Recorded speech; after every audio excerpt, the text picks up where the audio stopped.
Alrighty, ladies and gentlemen, we've got ourselves a bit of a critique piece on Wuthering Waves, or what seems like a critique piece. Is Wuthering Waves looking as greedy as Genshin Impact? And boy, oh boy, is this quite the inflammatory title, and the dislike ratio is sort of representing that.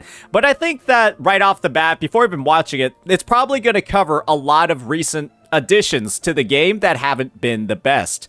Things like, let's just be honest here, the massive amount of HP inflation. Oh my gosh, I have too many videos. The massive amount of HP inflation that's been in the game, 114% in certain game modes, as well as just the overall difficulty increase that game modes like Whimpering Waves have had. We've made a lot of content on this matter because it's something that I find to be very dangerous for the path ahead. I think that this is a great way to hold the developers and, in a lot of ways, the community accountable for being able to point these things out and hopefully get them fixed. So let's do our part and give this one a bit of a look. If there was ever a time for the Hoyoverse dev studio to lock in, it would be right now. Wuthering Waves has been in a little bit of hot water lately, and to me this is the most criticism that I have seen for this title since its launch. When you might as well have been playing this game on a toaster because you couldn't even open the game without being a risk to global warming. The most recent story was widely considered to be one of the best we've ever gotten, but it's pretty mid if you have trouble paying attention. Okay, the launch wasn't that bad, okay, buddy? I ran that shit just fine. My computer was like 7 years old. Day might come. Even the honorable, above all, can still make mistakes.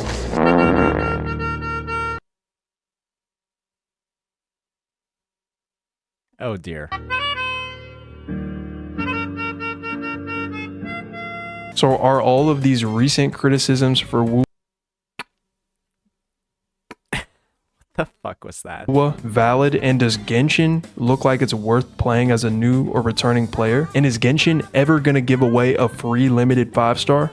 Absolutely not. Unless it's a spending event where you have to buy $10 million worth of items in order to get something like Venti as the free reward. Kuro has been looking a lot like Hoyoverse recently, with the little changes here and there that are enough to raise eyebrows and question the direction WoW will steer into. I think that's very fair to say. And the thing is that not a lot has happened necessarily just yet. It's been a couple of small things.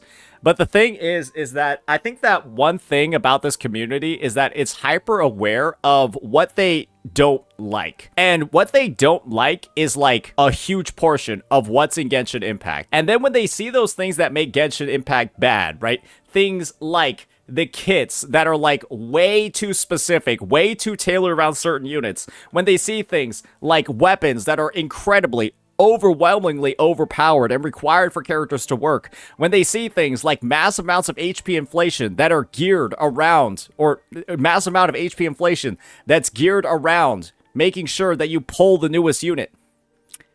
They don't want to see that in Wuthering Waves. That being said, I do believe that Wuthering Waves is still the best open world gacha in the genre. That's not to say Genshin hasn't been looking very enticing lately. If you are a casual player, then you're probably going to be okay with anything that gets implemented into the next region. But sadly, Genshin Impact has a horrible track record of avoiding predatory practices, and it just being a gacha game is an awful excuse for it to be openly forcing you to spend money in order to have fun. I mean, let's be real here, guys.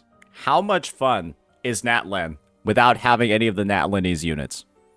Pretty dog shit, right? How much fun do you think Nod Cry is going to be? How much fun do you think the Nod Cry Spiral Abysses are going to be? If you don't have Lunar Bloom, you don't have Lunar Charge, you don't have Lunar Melt, you don't have Lunar Vaporize, you don't have like Lunar Crystallize, how much fun do you think that region is going to be if you don't have the special lunar reactions? The answer is probably not very fun. People will say things like, oh, you just can use your free-to-play pulls. When the game's giving you like 50, 60 pulls a patch, and you need, I don't know, 180 to guarantee the character. Let me just pull up something for you guys as well. You need 180, right, to guarantee the character. And then, when it comes to these Nod Cry units, guys, they've already set the standard for how it's going to work when it comes to their kits. Let's just take a look at what Anepha's weapon does. Anepha's weapon gives her a massive, massive buff to the unique lunar charged reaction that only Anepha is able to produce on a team. you not only have to pull the character, to make the reaction work properly and not be nerfed by a massive 40%, you gotta pull the weapon too. What do you think is gonna be the case for Lunar Bloom? What do you think is gonna happen for Lunar Melt, Lunar Vaporize,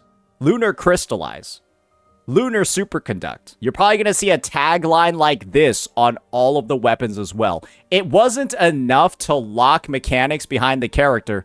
They're also going to lock the viability of the mechanic locked behind the character behind the weapon too. That's crazy. And so for the people looking forward to Nod Cry, for the people looking forward to all the new character designs, all of that, well, I hope you're ready to pay the price, because I think people have done the calcs. If you don't have a Nepha's weapon, I think she's kind of trash. And, like, the reaction is, like, not that good. But then you get her weapon, and it's fucking crazy. Who would have thought? Considering a lot of Wuthering Waves players happen to be castaways from Genshin, your worst fear should be Kuro giving in to greed. If you play gacha games, it should be a given that these companies never have your best interest in mind, and I have trouble believing that one of those corporate dogs would spare you $50 if you told them that you were starving on the side of the road. There's definitely people who work on the game who love making it and playing it as much as you do. The biggest example of that, when I think about the Hoyoverse genre, is ZZZ. I can tell that there's like a good team, that there's a solid this thing is fucking blinding me. I can tell that there's a solid development team behind ZZZ that really wants the game to be good, but the restrictions of Hoyoverse, the type of storytelling that they do, the 2 characters every single patch, it's doing things like ruining the story of the game. It's doing things like ruining the design of the characters, design of the teams. It's ruining the design of the bosses and the endgame. It's all being done to shill all these newest units, mechanics that just feel like ass unless you have the newest unit. They've done a little bit of backpedaling in the most recent Shiyu defense, but that's been the trend for the past couple of months in the game. And it just feels like the influence of Hoyoverse is taking ZZZ by the horns and literally dragging it to hell. Company as a whole does not care about your well-being. I care more about your well-being than they do, so that's why I'm going to tell you right now that Kuro will throw away all of that devs listen shit out of the window if I showed them $500 million to throw the game balance into chaos. Now, I may not have 500 million, but if they throw the right characters on banner and make their weapons strong enough, then they could accumulate that type of revenue within a short amount of time and forget about the free-to-play. The chances are... Okay, that's, I mean, $500 million is a lot of money, but I think what we also got to factor in, right, is how much do these games even fucking make with PC? How much do these games even make with PS4? How much do they even make with mobile and everything all actually combined? I don't think anyone actually knows the actual number. So is that 500 million? Is that really just a ballpark, or is that what's actually going on right now? So yeah, there's some pretty advanced theory crafting going on. Go over here. Happen to be watching this, you're at least a little more than a casual player, if not a very dedicated player in either of these games. When you are that type of player, one of the main things that will get you to stick around in a game with this kind of model is content where you can challenge the limits of your characters. Oh, and of course, as I'm trying to be a little positive about Genshin, they go and completely butcher the most recent Stygian Onslaught reset.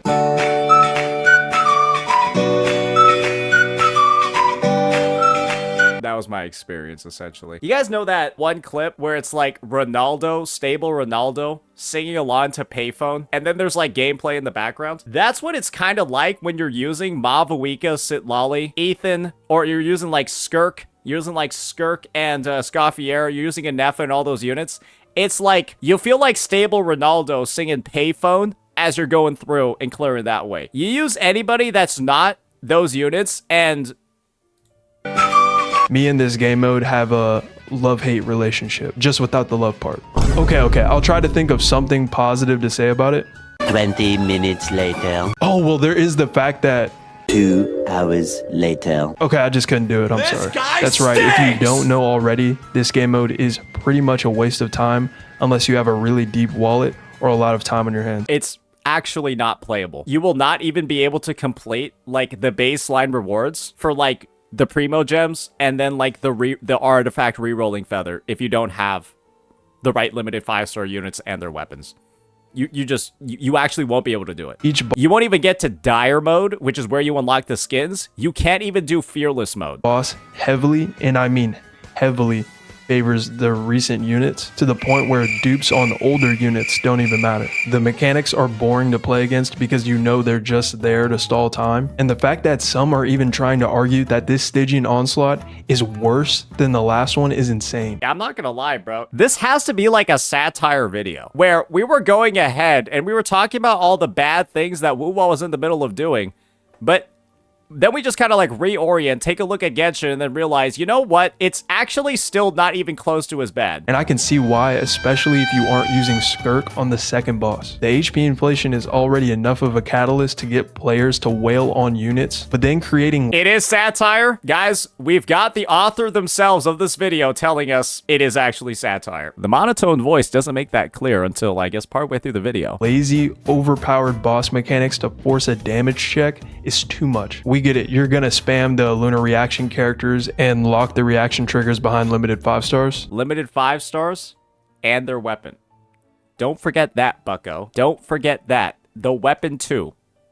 Pussy. Doesn't make it any better that the upcoming Nod Cry artifact sets are going to want you to use Nod Cry characters, and it's blatantly obvious that the team building within the endgame is just going to be completely dead one day because these new teams will just consist of the last 3 to 4 units that just came out and sometimes Bennett. Yeah, sure, you can just stop playing endgame.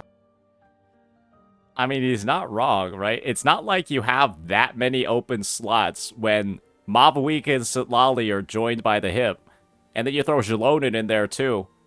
They're actually, the 3 of them are joined by the hip. Then you got Escoffier and Skirk and Farina, who are all joined by the hip. If you don't have those 3 together, it's like, what the fuck are you doing? And I guess maybe the Nod Cry characters, I don't think that they have, like, solidified teams yet. But the fact that they all bring, or they will all bring, a unique reaction of their own, well, fuck it, they're gonna be the cornerstones of all the different lineups. And I'm pretty sure, right, Flynn's, that new Electro guy that's coming out with, like, the lantern, right? He's like the Lunar Charge unit. He's like the Lunar Charge main DPS. So it's like those two, Anefa and Flint, are going to be joined by the hip. So it's like... or stop caring about it, but that doesn't mean that Hoyo shouldn't be hearing about how lazy they're getting. You don't have to shove it in our faces already. If you want, just make Nod Cry 2 years instead of 1 so you can milk those reactions even longer instead of already shilling it through Anefa. What I'm waiting for is Hoyo has revolutionized their banner and monetization system, right? They revolutionized their monner and their monetization and banners.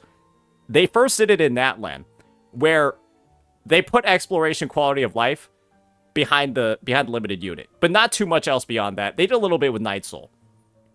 Then they proceeded to start locking reactions behind the unit, plus exploration quality of life, plus the effectiveness of that reaction that's unique behind the weapon. They need to find some way to, like, monetize it with another layer in Snezhnaya. And this is what I think Hoyoverse is going to do.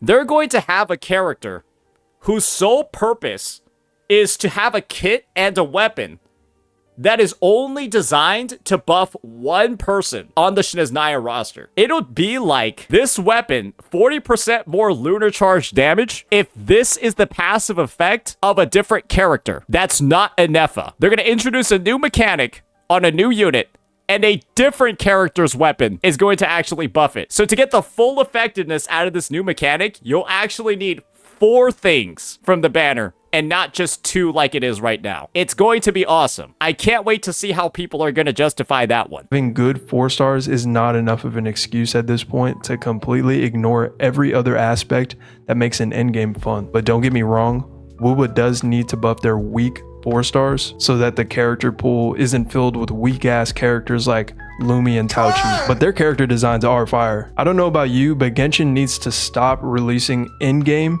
if this is what they have in mind for future modes. I think to hit on the Wuwa 4-star point, I don't really feel like that point is too much satire. We gotta buff some of the older 4-star units. Just buff the fucking Alto already. Buff the Yanwu. Buff the Tauchi. Buff the Lumi. Buff the Yohu. Just make it so that the roster isn't filled with all of these, like, fucking just useless characters. That when you see them on the banner, you're like, okay, great if I have them S6 so they turn into a coral. But if you don't, then it's like you don't even like care that they're even there. A lot of people will pretend that like a good portion of the Wuwa roster literally does not exist. Going in, taking all these already published assets, right? All this work that's already been done and just actually make it like fucking usable is so much better of like an investment compared to going ahead and just like releasing new units. Because that's how you end up with so much like design and like technical debt in a game where you just look at Genshin, you look at the 4-star roster, guys, that's not good. I've already said it before, but who the fuck is using Xin Yan, or Chong Yun, or Candace, or Dory? Bro, they're trash. They're so bad, they'll never get buffed, and they're like actually a complete like waste of disk drive space. It would be better if they were deleted from the game. Especially because this is actually making it look worse. I actually prefer Imaginarium Theater, so that way I can pretend that the devs actually care about adding a good mode by using my broad imagination. Now, we've all known for a while now that Hoyo has no clue how to design in-game content, but Imaginarium Theater is one of the most unfun experiences I think in gacha history. And it's not surprising that Hoyo went even deeper down like the dog shit endgame rabbit hole when Imaginarium Theater was their first addition to it. Like, oh my god, the game mode where you have layers of RNG, you're punished for not building every single character on your account. And there are like literally some stages where you have to use all the level 80 trial characters and that's the only units you can use, because you don't have like 20 of the characters that happen to be like suggested for this round. It's always bad. It's always not fun. Like, nobody, it feels like half the people don't actually play test these endgames that are coming out, because all you gotta do is just take a random Joe off the street, maybe give the beta test to somebody that isn't spending $1 million on the game every month, and you realize, damn, this shit is actually not good to play. And I think this is where he's going to get into some wee-wah, and I want to see some spitting over here. No clue how to design in-game content, but recently Whimpering Waves has looked fairly awful due to the ridiculous levels of HP inflation. Oh, Enough to the point where it's reminding me of Genshizzle. This mode is already not the most fun for a lot of people because of the scattered enemies, requiring characters with grouping mechanics or AoE attacks, but the sudden massive increase in HP and resistance makes this mode a lot worse. On top, in one reset, the HP went up 114 fucking %, bro. It's nuts. When you know how like Whimpering Waves mechanics work, where you have to clear all the enemies in a wave for the next one to spawn, and your score is based off of how many waves you clear, then enemies having more HP is like literally, it's like HP inflation in Weewa is worse than HP inflation in like Tower of Adversity. Yeah, it's way worse than in TOA. Because in TOA, it means, okay, you're gonna be fighting this boss a little bit longer. In Whimpering Waves, it's like moves that used to be, rotations that used to clear an entire wave aren't clearing the entire wave anymore. And then like that debt of extra time that you're taking on each wave just flows into the next one, into the next one, into the next one, and it keeps cascading, and the end result is that your score is like significantly lower on the new reset, and the HP inflation feels way worse than it could in other game modes. Of that, the tokens, or should I say buffs, are very important, and one token that would at least give a general attack buff or an increase to all elemental damage would be great. Just add the 40% crit rate, 80% crit damage gold token back, and just make it like permanent every reset if the HP is going to go this high. If that was in the game, I guarantee you nobody would have even close to as many complaints or issues. But instead, what Kuro Games decided to do was release 3 incredibly character-specific tokens as the gold ones that all require a special type of limited unit to even be slightly functional. And some of them require a whole team of limited units to not feel like a complete waste for the other members of the team. It's like, again, whoever playtested this reset was like on drugs. But instead, we get buffs that look like use the fire team, use for Lova, and use a character that's not even out yet. Well, you saw them right there. They're pretty fucking shit. And won't be out for at least the next 2 weeks or so. Oh wait, how could I forget that you could use the Honored one from the New Federation? So it's not just HP inflation. You can try using Calcharo, guys, Calcharo's Death Messengers deal liberation damage. Calcharo's most damaging move does liberation damage. So again, you're not benefiting more from it than other units, like Zhang Liao. I know a lot of people say, oh, use Calcharo. Guys, let's figure out how his kit works first. That's become a problem here. It's also all of those other factors on top of this that make this installment of the Wasteland such an issue. If you like WUA, this isn't a great look for the future of this endgame mode, nor is it for the tower, even though everything is still okay over there. But I'm scared. I'm scared for the tower if this Weewa reset is anything to keep note of. We will be on the lookout for the next tower reset. And if we see some shit like 114%, oh, we will be raising hell, brother. Besides the spooky buffs that we received with... That's my thumbnail, you whore. I know that's my thumbnail. That's my thumbnail. Hold up.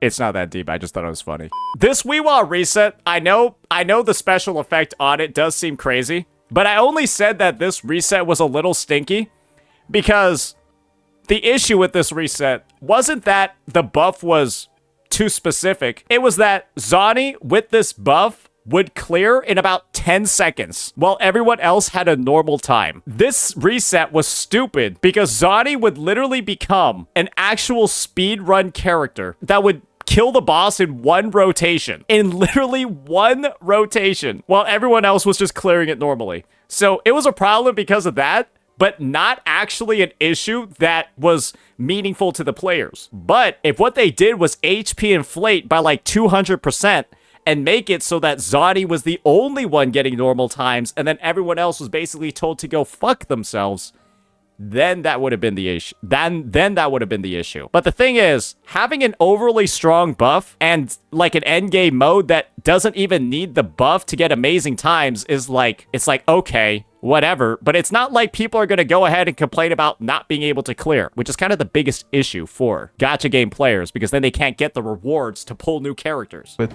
Zani and Cardathea, if we're not speaking up about issues when they arise and just brush them off because nobody plays Whimpering Waves, then what's it going to be whenever the tower is all of a sudden getting over 100% HP inflation? And I don't think that Wuthering Waves will ever go down the Anefa route, but Phoebe and Chacona were early examples of what could get out of hand. Luckily, there's a reason to have this level of skepticism. And normally I would be against kind of like overt theory crafting and doom posting like this, but I do think it's a little bit concerning and kind of telling that there hasn't been like a hotfix for this Weewa update yet. I was hoping that I'd be able to make a devs listened video to follow up on this 114% HP inflation one, because I thought that the reset was so horrifically bad and so horrifically shilly for Frolova that there would be a devs listened, a fix, a hotfix, so that it's not as bullshit as it is right now.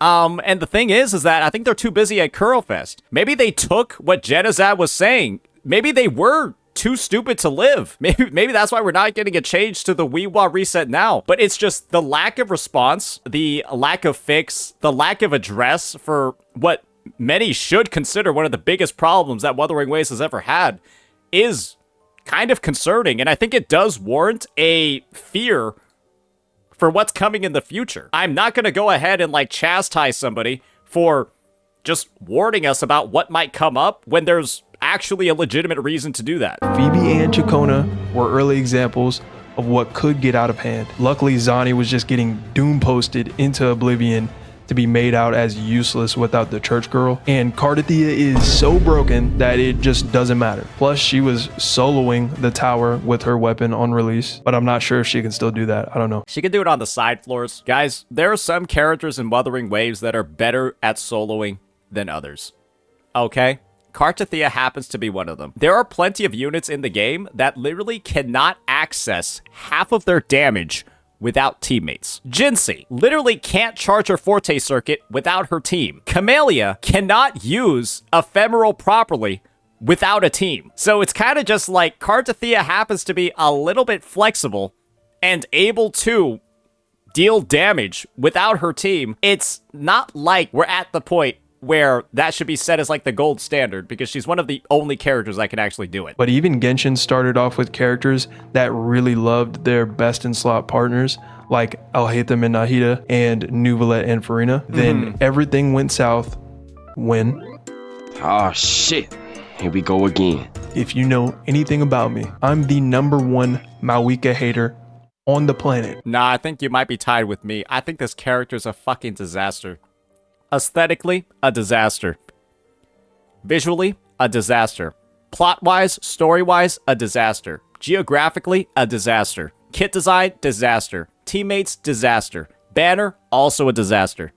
Everything, a fucking disaster when it comes to her. I just associate her with failure. And it's not close, because I believe that this was the most toxic character ever added to Genshin Impact. Who hates her more, chat? Me or the gacha DG? Most bad things that have happened since her release can be traced back to her. She's become the model of what Genshin Impact will aim to strive for in their future kit designs. Silali is Mawika's partner, but guess what? It doesn't matter whatsoever because she's the best character in the game. So people brushed it off for the most part, but since then, the pattern began. Skirk needs a Scoffier, and Skirk doesn't have the biker girl strength on her own, and here we are with the Nefa. If you're going to pull Flynn's and even attempt to have fun clearing the endgame content, just go ahead and get her. I know he looks super cool and all that, but he needs his girlfriend, so you have to get her. You can't leave her out of the equation. All jokes aside, do not be surprised when every single main DPS in the next region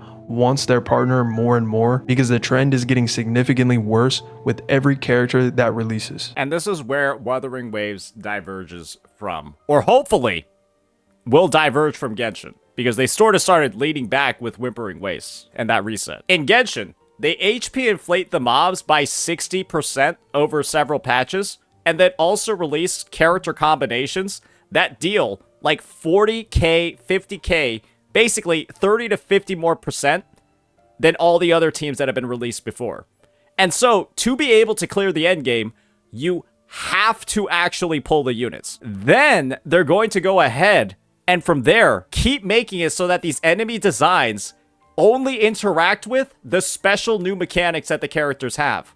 Night Soul for Mavawika, and then special Electro Lunar Charge interactions for Anefa and then the Flynn's team. Wuthering Waves doesn't lean this far in simply because, A, they haven't had HP inflation, at least in the TOA, that requires you to have perfectly tailored units that are working together to be able to clear them, and B, Wuwa doesn't have any retarded mechanics. Like, this enemy is invulnerable until you apply enough Night Soul, and only Natlan characters have Night Soul. That's literally a Genshin mechanic. This boss is invulnerable unless you bring enough Natlan characters. That's crazy. That is literally the Stygian Onslaught reset right now. The first boss, the Papilla, is like literally invulnerable unless you bring Night Soul characters. It doesn't make sense. It's almost completely fucking... It's almost completely absurdly ridiculous. This would be like Wuwa having bosses where they're invulnerable unless you apply 10 stacks of Spectral Frazzle to them. Unless you apply 10 stacks of Arrow Erosion to them. Otherwise, they literally don't take damage. And until Wuwa gets there, until they start being that overtly shilly, it can never be as bad as Genshin. Because that's literally what is in Genshin Impact. Unless you have this newest on-banner characters mechanics ready to go, you are not killing this boss. And guess what? You got some Primo gems in store for that one, bucko. And yes, that'll be the case for 98% of people. And then there's going to be that 2% of the player base, right? That plays this game like a job, even though they're not getting views on YouTube like it's a job. And they're going to use that as evidence, right? That the endgame isn't that crazy. Look, this one guy who reset 400 times and spent 50 hours got one clear where he cleared it with 4-star units. You guys are clearly full of shit. You're lying about Genshin's power creep.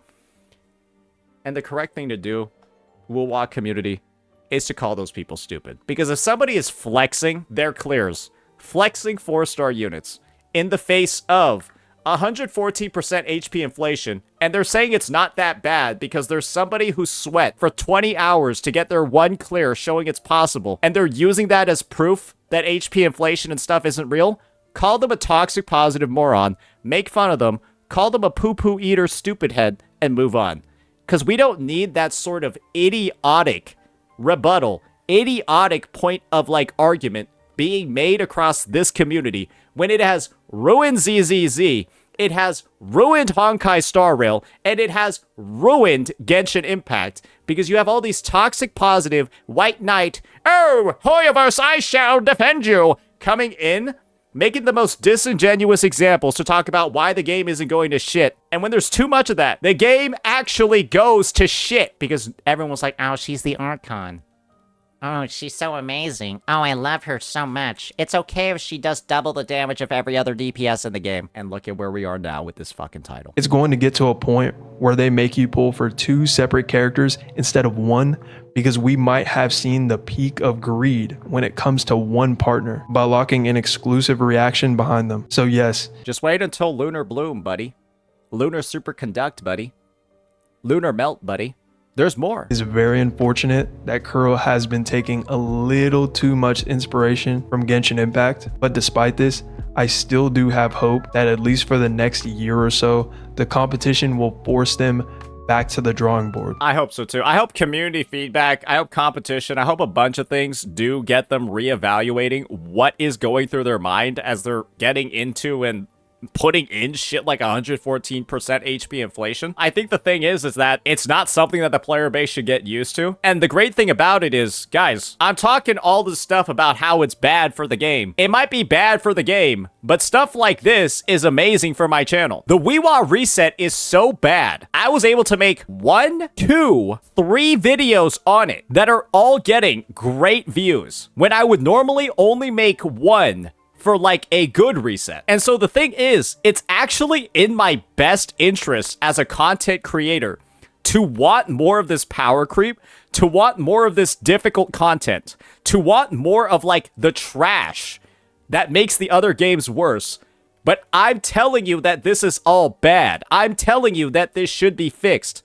I am sacrificing the potential to farm a fuck ton from the game getting worse. And so if you see me switch up, you know the reason. But the thing is I'm not going to do that, right? Because what's the point? Am I going to cannibalize the potential future of the game for an extra couple of views? I mean, if they keep fucking it up, I mean, what else am I going to do, right? I'll keep farming it.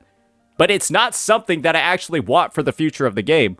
But unfortunately, right, we'll just have to see. I think this next TOA reset is going to kind of speak volumes regarding the matter. This is why I still care so much about what Genshin Impact is doing, because I don't want Kuro to be influenced by Hoyoverse when they see that they're making so much money with such little effort in their character. I think he's right here. One of the best things you can do as a Wuwa CC is actually stay up to date on Hoyoverse games, because you can see exactly what shouldn't be done in those titles and then be able to give that sort of advisory to Wuthering Waves. Having that well-rounded point of view, being able to see what it looks like when a company actually doesn't give a fuck about its customers, actually is putting in the worst possible changes, lets you have like that full perspective on what's actually going on in Wuthering Waves. Character design. The good news is that if you are a Genshin player, the next upcoming region is probably going to be the most visually pleasing that we've seen yet. Yeah, and don't worry. It's also going to be the most and the side of your wallet is going to be the most visually pleasing thing to weigh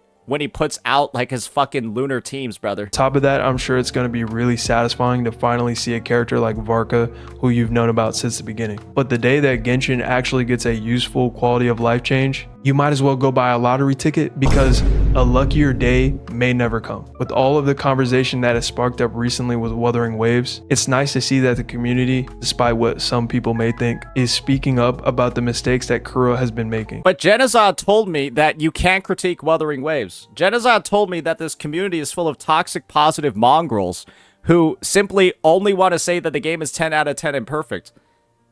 He said that when you criticize the community, you get bad-mouthed and then ostracized. Oh, wait, maybe we should have listened to that guy. If you are one of those people that thinks the whole Wuthering Waves community is just gonna jump off a cliff if Kuro said so, then I hate to break it to you, but that's not true. And I love that this 7 out of 10 clapped walnut meme lord is going to be catching strays for the next... We'll keep it going for as long as possible, to be honest. When you have CN farming the issue, bro literally is the next Enviosity. I think he might be mentioned in every video for the next month. Of course, there are diehard fans of the game that will accept anything and everything, but that goes for any video game or any type of media with a large online community. If you think that the WUWA community is bad, then you would probably hate the One Piece community on TikTok. So Wuthering Waves is still fine until Arknight's Enfield comes out, am I right? I'm scared for Enfield. That community... I think that Enfield right now has a very vocal minority of elitists, and that's the current entire community of Enfield. Once it has a global release, once it actually has, like, normal people entering the community, they will be overwhelmed. Much like how the elitist PGR community transitioned to Wuthering Waves, then the normal people came in, invaded WuWa, and there's a reason why none of PGR's creators are big WuWa creators, because they got used to that super niche sort of like environment and community and weren't able to actually adapt it to a mainstream audience. And I pray the same exact thing happens to Enfield, because that community is insanely fucking toxic. Holy, they are insanely fucking toxic over in Enfield. So elitist. And when we see what happened to WuWa, and WuWa's the spiritual successor of PGR, right? Enfield is the spiritual successor of Arknights. I think the same exact thing is going to occur. Mainstream's going to come in, normalize the fuck out of a dogshit community. Genshin Impact is just always going to be Genshin Impact. Thank you for watching this far. If you have, you look cute today. Peace. That was like super gay, but like, okay, nice video, bro. Anyways, yeah, I mean, there were a couple of parts in there that were like kind of getting into the theory crafting territory. And what I would say is that if you're going to have like that kind of like spicy sort of like theory crafty intro over here, mention the stuff like the 114% HP inflation to kind of like butter up your audience for why you're getting into like theory crafting mode. Because I think like a fair number of the downvotes is probably originating from that statement at the start without talking about where Kuro's already fucked up. And believe me when I say this, Kuro has fucked up tremendously with this WeWa reset. And it is something that does warrant a bit of a further discussion about what they might do in the future. So yeah, I think solid video. And once again, I think this is kind of like a good comparison. Wuthering Waves is fucking up. Are they going too far? Probably. But is it as bad as Genshin? Hell no. So yeah, that'll be that. Great talk, great discussion. Let me know what you all think. Peace.